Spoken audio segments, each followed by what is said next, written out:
نحمدہ ونصلی علی رسول الکریم اما بعد۔ صحیح البخاری کتاب العلم باب نمبر 33 حدیث نمبر 99 باب الحرص علی الحدیث، باب ہے حدیث کو حاصل کرنے کی حرص رکھنا، طمع رکھنا۔ گزشتہ ابواب میں مطلق علم کا ذکر کیا تھا، اس میں خاص علم حدیث کا تذکرہ کیا جا رہا ہے کہ علم حدیث کو حاصل کرنے کا ذوق، شوق اور حرص ایک مسلمان کی زیادہ سے زیادہ ہونی چاہیے۔ حدیث نبی صلی اللہ علیہ وآلہ وسلم کے قول، فعل اور تقریر جو آپ کے زمانے میں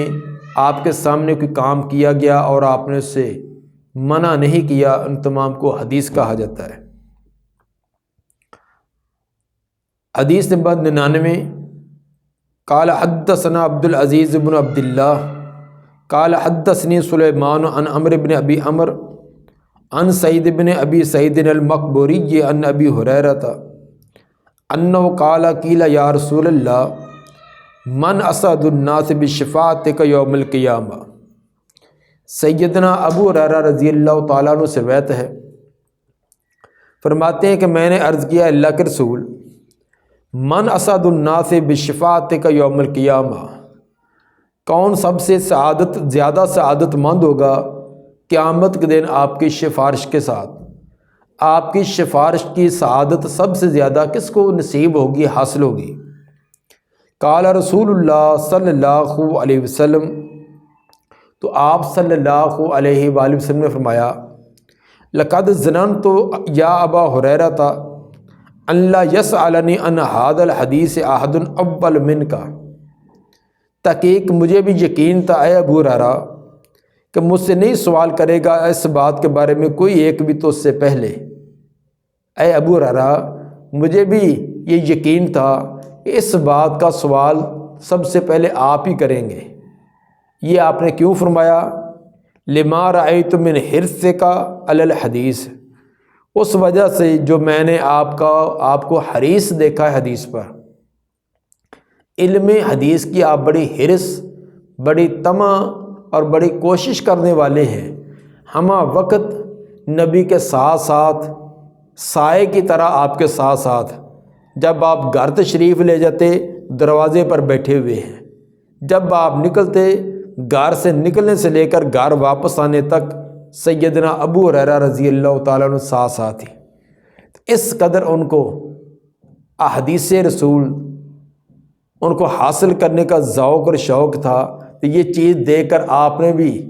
فرمایا کہ مجھے یقین تھا کہ یہ سوال آپ ہی کریں گے۔ لقد ظننت یا ابا ہریرہ، مجھے یقین تھا۔ ظن یہ گمان اور یقین دونوں کے لیے آتا ہے۔ جب اس کے بعد ان یا انا آ جائے تو اس وقت یہ یقین کا معنی دیتا ہے۔ مجھے یقین تھا کہ نہیں سوال کرے گا مجھ سے ان ھذا الحدیث، اس بات کے بارے میں، جو بات آپ نے سوال کی اس کے بارے میں، احد کوئی ایک اول من کا، تو اس سے پہلے کوئی اور یہ سوال نہیں کرے گا۔ لما رأیت من حرصک علی الحدیث، اس وجہ سے جو میں نے آپ کی حرص اور طمع دیکھا ہے حدیث پر۔ یقیناً بات یہی ہے کہ جب طالب علم ذوق اور شوق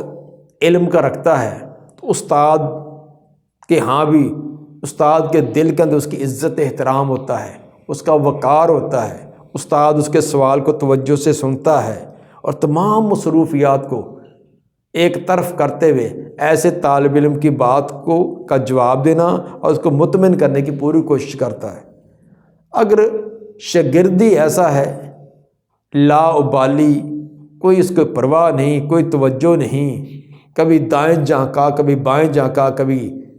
کس طرف توجہ کبھی کسی، تو استاد بھی پھر اس کے ساتھ اسی طرح کا معاملہ کرتا ہے۔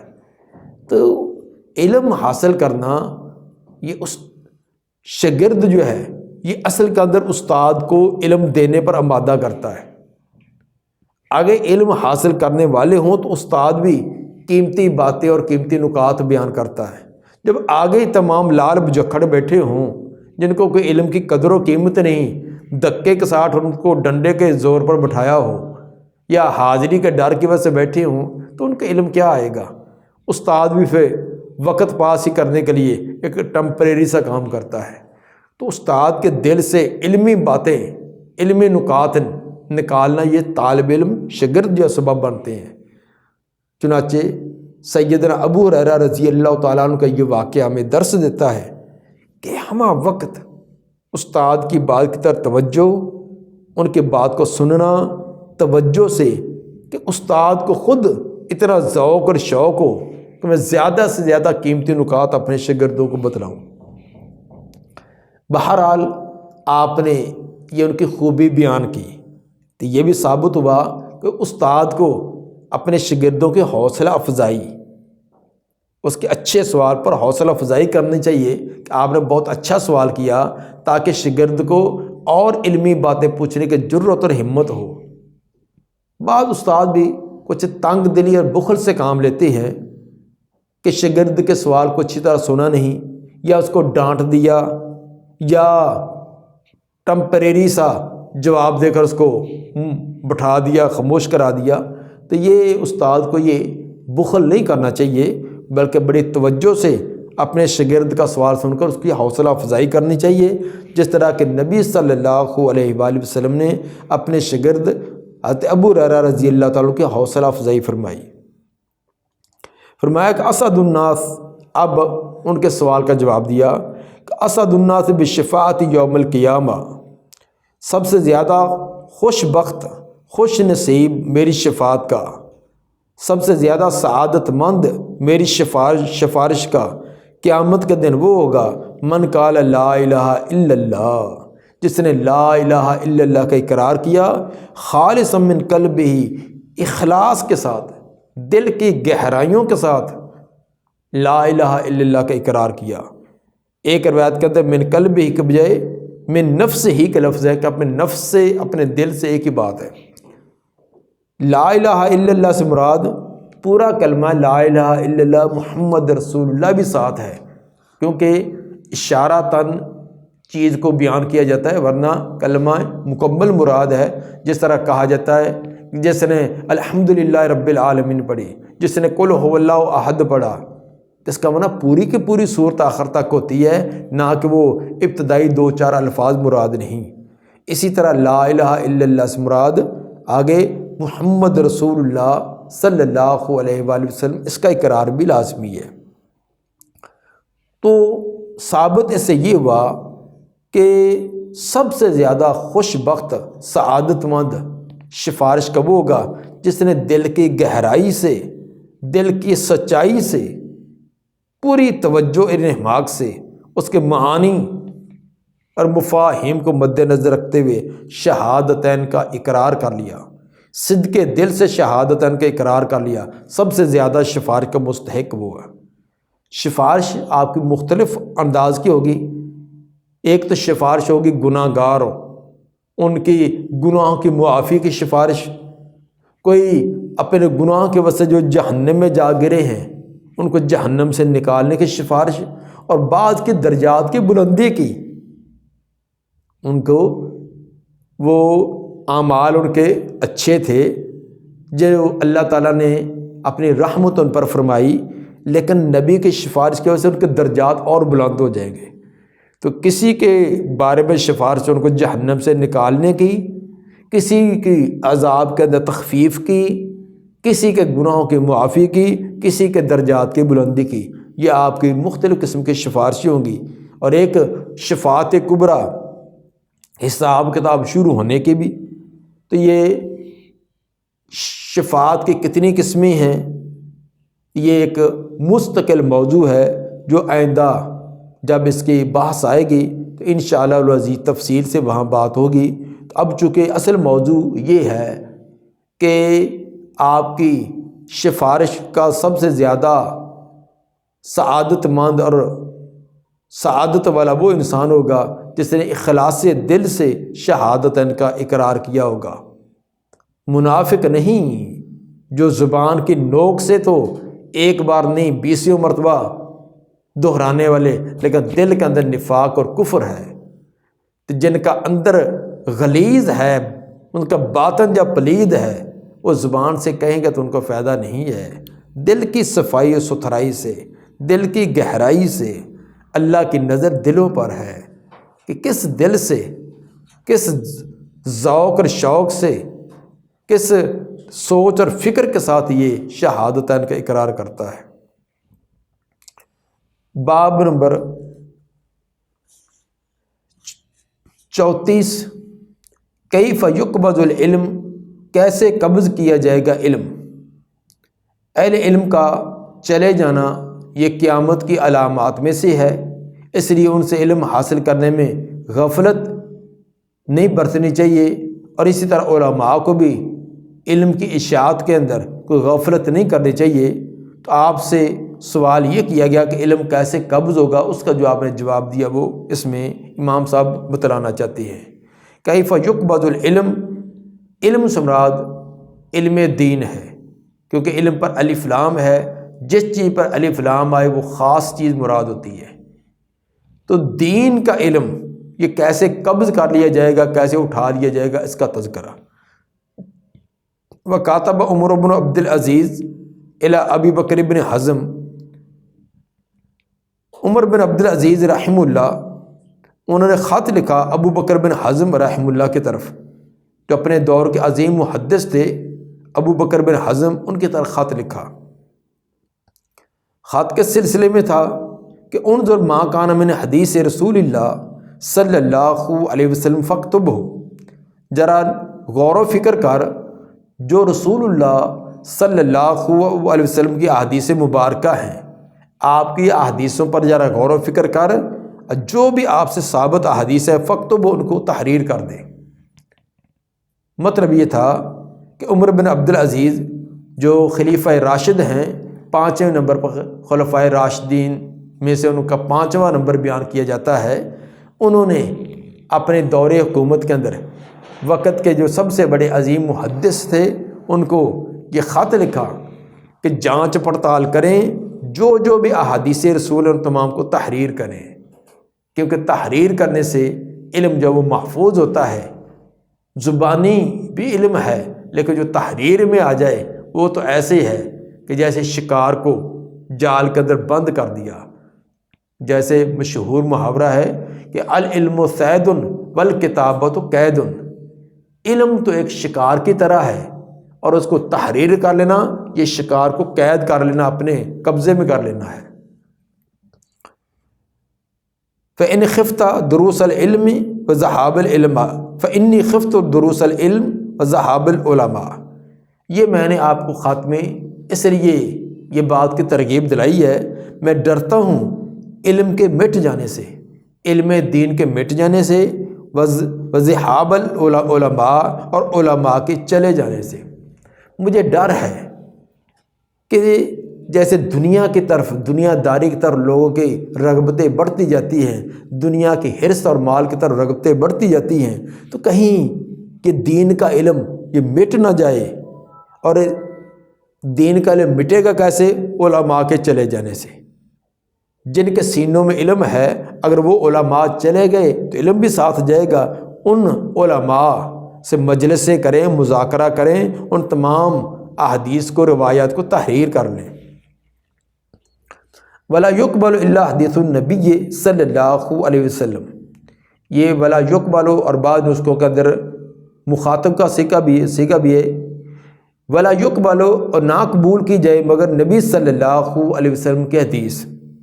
اگر مخاطب کا سیگا ہو تو نہ قبول کریں آپ مگر نبی صلی اللہ علیہ وسلم کی احادیث۔ علم حدیث کو جمع کرنے کے لیے پوری احتیاط کریں کہ جو نبی صلی اللہ علیہ وآلہ وسلم کے فرامین، آپ کے اقوال و افعال، تقریرات، صرف وہی درج کرنی ہے، وہی لکھنی ہے، جن کے اندر کوئی کمزوری ہو، سقم ہو، ضعف ہو، شکوک و شبہات والی باتیں ان کو نہ لکھیں۔ تفش علم، اور چاہیے کہ علم کی وہ تحقیق کرے، تجلسو، اور علماء جو ہے علم کی مجلسیں قائم کریں، حتیٰ یعلم من لا یعلم، یہاں تک سکھلایا جائے ان کو بھی جو نہیں جانتے۔ آگے فرمایا کہ آپ نے تو یہ کام کرنا ہی کرنا ہے، لیکن ساتھ اہل علم کو بھی اس کام پر ابھاریں اور آمادہ کریں کہ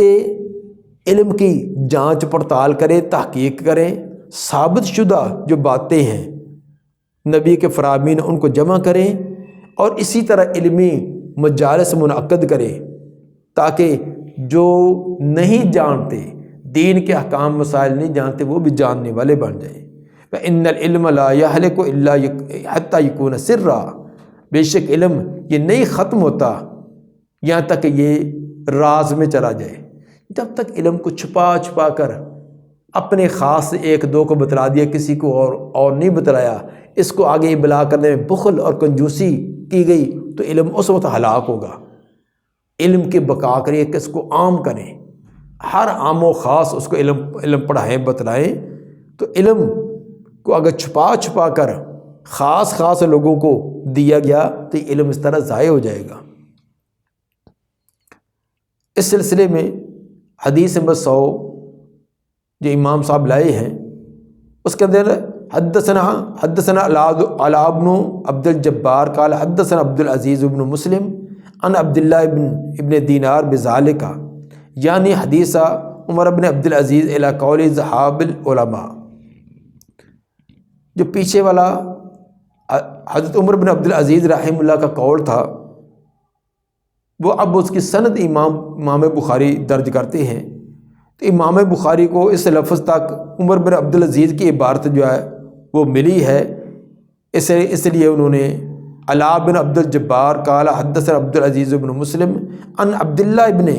دینار بذالک، انہوں نے یہ روایت یہ سند کے ساتھ یہ بات بیان کی ہے۔ مطلب کہ حضرت عمر بن عبد العزیز کا مذکورہ قول وہ اس کی یہ سند ہے،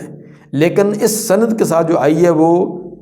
اس لفظ وذهاب العلماء تک یہ الفاظ ہیں، اس کے بعد ولا يقبل الا حدیث النبی اور آخر تک وہ الفاظ اس میں نہیں ہیں۔ ممکن ہے کہ امام بخاری ان الفاظ کو خود پیچھے والے حضرت عمر بن عبد العزیز رحمہ اللہ کے اقوال کی تفسیر خود کی ہو، یہ ولا يقبل الا حدیث النبی سے لے کر حتی یکون سرا، یہ بھی ممکن ہے کہ یہ الفاظ امام بخاری کے ہوں اور امام بخاری نے یہ الفاظ عمر بن عبد العزیز کے ارشادات کا نتیجہ اور خلاصہ بیان کیا ہو، اور یہی زیادہ راجح بات ہے۔ حافظ ابن حجر رحمہ اللہ نے مستخرج ابی نعیم کے حوالہ سے وضاحت کی ہے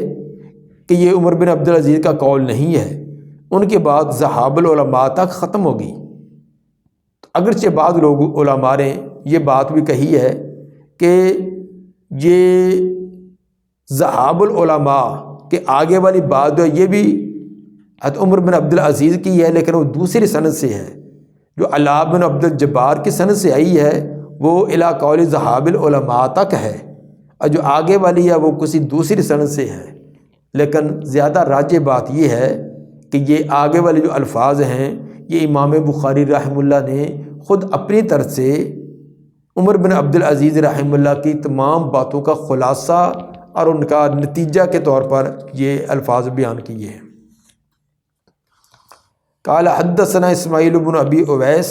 قال حدثني مالک عن ہشام بن عروہ عن ابیہ عن عبداللہ بن عمرو بن العاص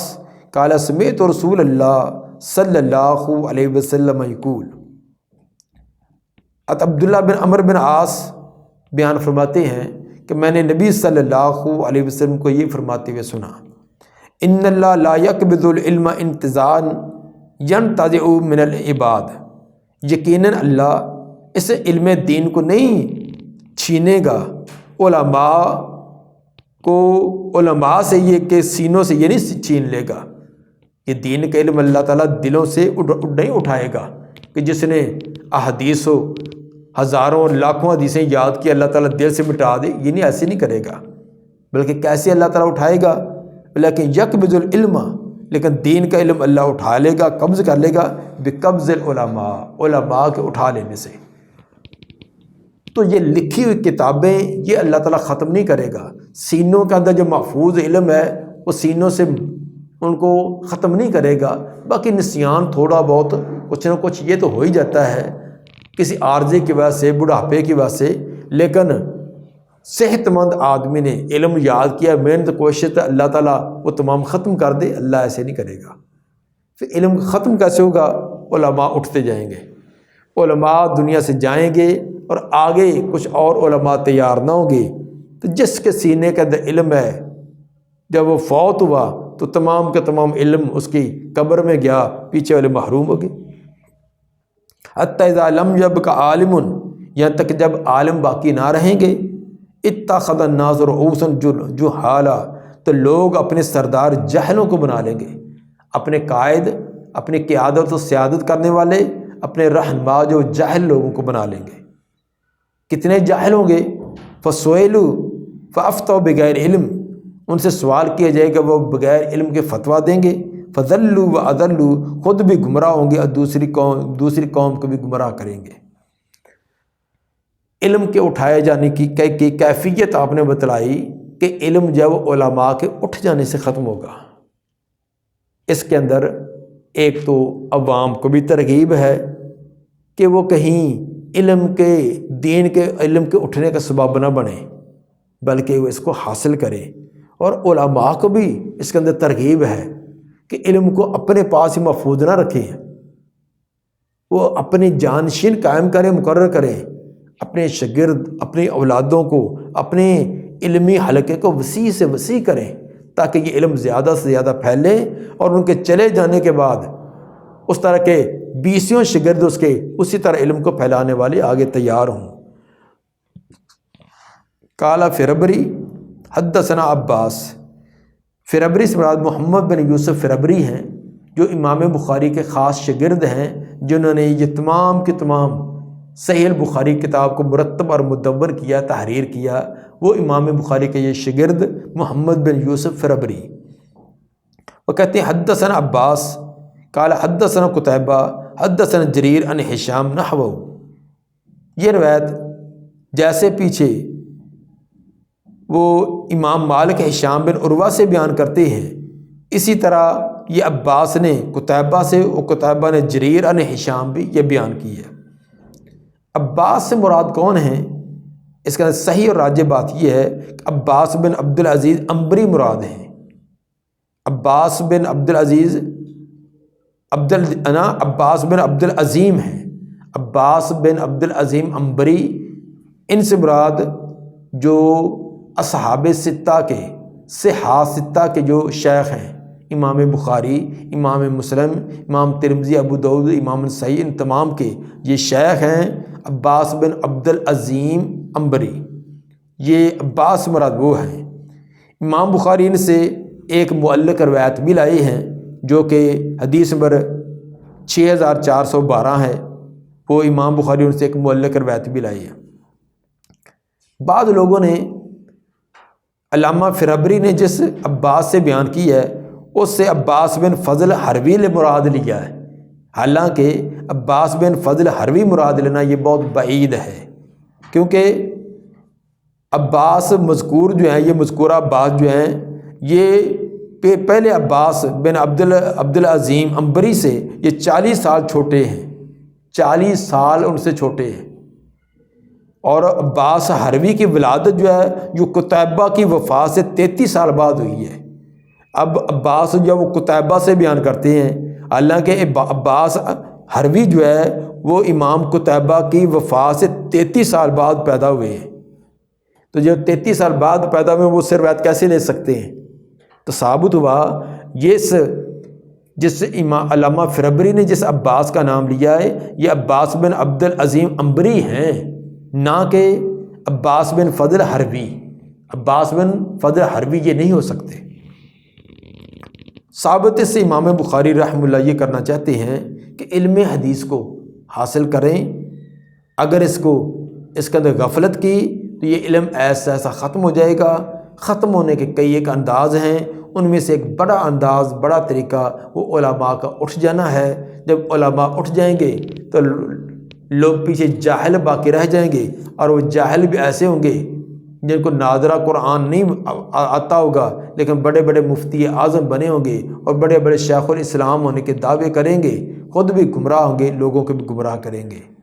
اللہ تعالیٰ سے دعا ہے کہ ہمیں یہ علم حدیث کو بڑے ذوق اور شوق سے حفظ کرنے کی، ضبط کرنے کی، سینوں میں محفوظ کرنے کی، آگے اس کا ابلاغ کرنے کی توفیق عطا فرمائے۔ سبحان ربک رب العزت عما یصفون والسلام علی المرسلین والحمد للہ رب العالمین۔